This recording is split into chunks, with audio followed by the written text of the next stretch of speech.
देख रहे हैं BHP न्यूज। मैं हूं आपके साथ अपूर्वा।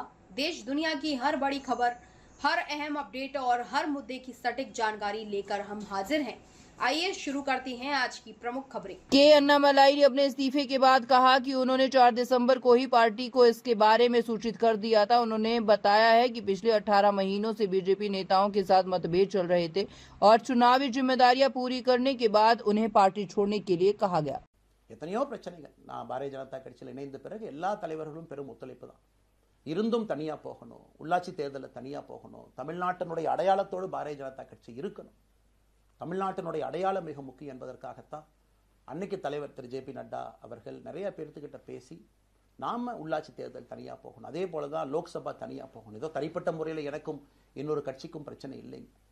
பாரதிய ஜனதா கட்சி ஒரு தமிழர் அடையாளத்தோடு களத்தில் இருந்தால் மட்டும்தான் அது தமிழர் நலத்தை முன்னிறுத்தக்கூடிய கட்சியாக இந்திய அடையாளத்தோடு இருக்க முடியும் என்கின்ற ஒற்றை நம்பிக்கை மட்டும்தான்.